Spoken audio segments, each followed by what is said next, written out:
नमस्कार, मैं संगीता यादव और आप देख रहे हैं TNI 24 न्यूज। शुरुआत करते हैं आज की बड़ी खबरों की। सुबह सपा के युवा मोर्चा कार्यकर्ता सम्मेलन में पहुंचे ओपी राजभर पार्टी के कार्यकर्ताओं को किया संबोधित। सपा अध्यक्ष अखिलेश यादव पर किया तीखा प्रहार। साइकिल यात्रा के सवाल पर अखिलेश को घेरा। अखिलेश अपनी कथनी पर अडिग नहीं है।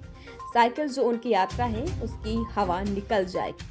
वो हर योजना कागज पर बनाते हैं, वो धरातल पर नहीं उतारते। आज वो नारा दे रहे हैं, क्या पीडीए खत्म कर दिए। हम अखिलेश को यही समझा रहे थे कि पीडीए से सामान्य गायब था, वो वहाँ क्या कर रहे थे। क्या अखिलेश ने अब अल्पसंख्यकों को छोड़ दिया है? तो जो चीजें उन्होंने हमारे सामने रखी, उसके बाद मैंने सोचा, विचार किया। उन्होंने कहा कि ओम प्रकाश जी, आपने वादा किया है मुझसे। जब 2022 में मैंने प्रयास किया कि आप हमारे साथ आओ, आपने यही कहा था कि बहुत देर हो गई है। तो माननीय प्रधानमंत्री जी ने कहा कि दिल्ली के चुनाव में हमारी मदद करना। आप क्या कह रहे हो? मैं आज एनडीए में शामिल हो जाता हूं और 18 तारीख को एनडीए में शामिल होकर उत्तर प्रदेश में योगी आदित्यनाथ जी के नेतृत्व में 80 लोकसभा सीट जीतने का संकल्प लेकर हम धरातल पे घूम रहे हैं। कल मैं था बहराइच, लखीमपुर खीरी में हमको केंद्रीय मंत्री बना रहे थे। मैंने कहा कि नहीं। मुलायम सिंह जी कैबिनेट मिनिस्टर बना रहे थे, मैंने कहा नहीं। मायावती जी बना रही थी, कहा नहीं। अगर बनूंगा तो अपने दम पर बनूंगा ताकि सदन में अकेले बोल भी सकूं। मैं पढ़ता रहता हूं सबको, इस नाते ये प्लेटफार्म आजादी का प्लेटफार्म है। भारतीय समाज पार्टी एक लाइन का मिशन है भैया, शोषण और अन्याय के खिलाफ बगावत का नाम भारतीय समाज पार्टी है। अब इसी को जितना चाहो उतना समझ लो। शोषण और अन्याय के खिलाफ बगावत का नाम भारतीय समाज पार्टी। आखिरी बात मैं आपसे कहूंगा, नौजवानों, जीन्स और टी शर्ट पहनना बंद करो। नेतागिरी करना है तो कुर्ता पैजामा चढ़ाओ। देखो मेरा रिहर्सल है, थाने पर जाओ, गेट पर सिपाही जी होते हैं। अगर जीन्स पैंट पहन के जाओगे तो घुरुक के भगा दिए जाओगे। बात तो दूर की है, घुरुक के भगा दिए जाओगे। अगर कुर्ता पैजामा पहन के जाओगे तो वही सिपाही जी पूछेंगे, कहो नेताजी क्या बात है। आप कहोगे कि दरोगा जी से मिलना है तो बता देंगे कि देखो वही बैठे हैं, चले जाओ। और जीन्स पैंट पहन करके जाओगे तो भगा दिए जाओगे। इस नाते हमारी सोच है कि हर गांव में 10 गो नेता बनाओ, 10 गो नेता बनाओ। ये बात मैं क्यों कह रहा हूं? जब सिपाही जी दरोगा जी चलते हैं थाने से, कोई समस्या गांव में अगर एप्लीकेशन पड़ती है तो सिपाही जी दरोगा जी पहले पूछते हैं कि गांव में नेता हैं कि नहीं। तो बता दिया जाता है कि 10 गो नेता हैं। तब आते हैं तो पहले नेताजी को पकड़ते हैं, देखो भाई दरखास्त है, समझौता करा दो, नहीं तो दोनों पार्टी ले जाएंगे थाने।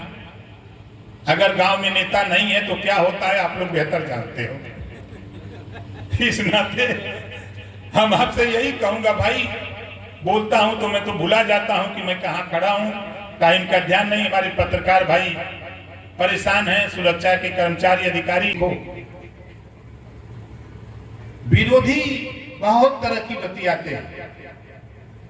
एक उदाहरण मैं दे रहा हूं, अभी हमारे साथी ने बताया, हमारी माताएं बहनें बैठी,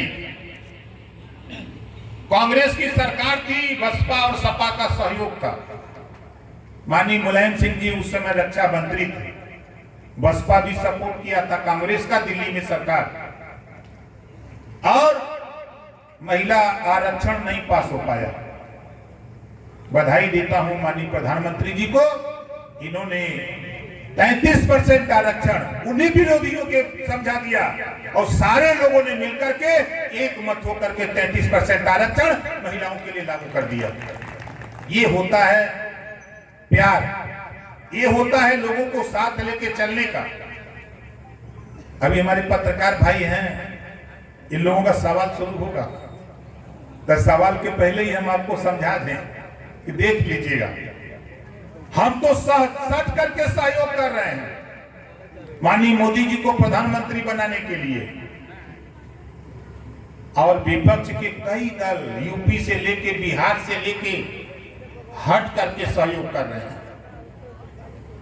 आप देखिएगा मध्य प्रदेश का चुनाव, सपा कांग्रेस को हराने के लिए लड़ रही है, जदयू कांग्रेस को हराने के लिए लड़ रही है, राजस्थान में आरएलडी लड़ रही है कांग्रेस को हराने के लिए, और 2024 में ये सब लोग अपने अलग अलग होकर के माननीय नरेंद्र मोदी जी को प्रधानमंत्री बनाने के लिए सहयोग करेंगे।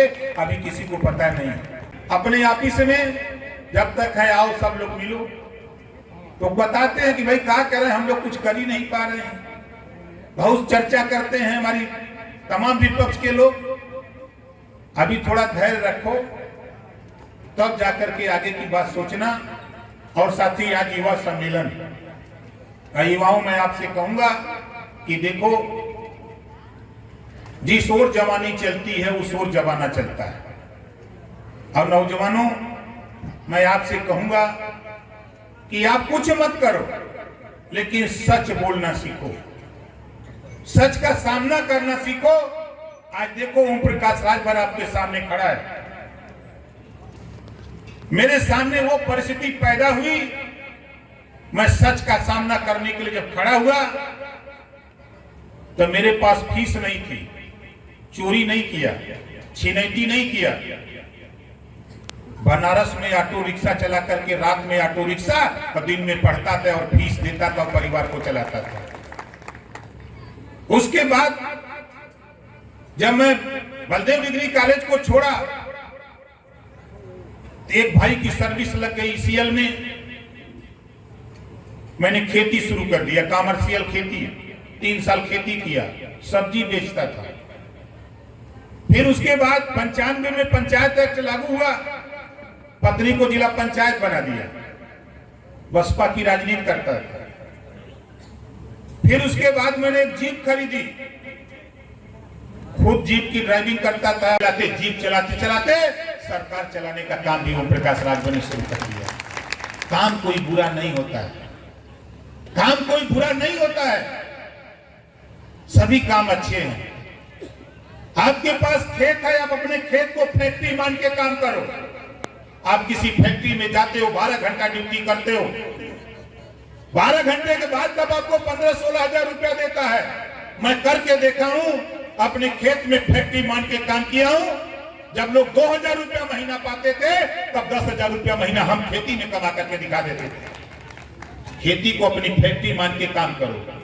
आज का नौजवान अब तो फावड़ा उठा के कौन खाने नहीं जाएगा, तो कैसे काम आगे बात बढ़ेगी? उस खेत को फैक्ट्री मानो, तब जाके बात आगे बढ़ेगी। सारा काम सरकार नहीं करेगी, कुछ काम आपको विकास के लिए आपको भी करना पड़ेगा, तब जाके बात आगे बढ़ेगी। आज ओम प्रकाश राजभर यूपी नहीं, पूर्वांचल से शुरू किया। आज चले जाओ बुंदेलखंड, झांसी, बांदा, चित्रकूट, हमीरपुर, जालौन, उरई, 7 जिले हैं। 7 जिले में खचाखच संगठन है। वहां भी जाता हूं, 4000, 6000, 5000, 10,000 की मीटिंग वहां भी होती है। मैं जाता हूं आखिरी जिला सहारनपुर, बागपत, शामली, मुजफ्फरनगर।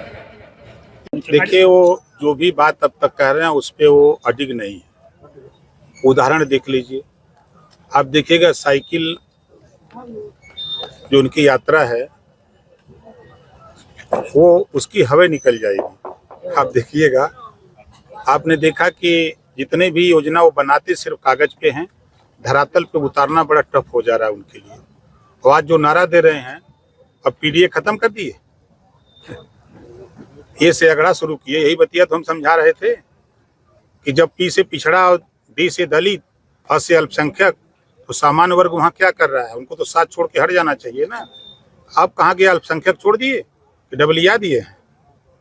अच्छा, अभी आपने बड़ी बात कही कि रावण जी ने लंका जलाई, क्या माना जाए? आप हनुमान जी ने लंका जलाई सोच रहे हैं क्या है कि वहाँ लड़ाई पहले तो ये लोग गठबंधन चली कि न चली ये पर चर्चा हो।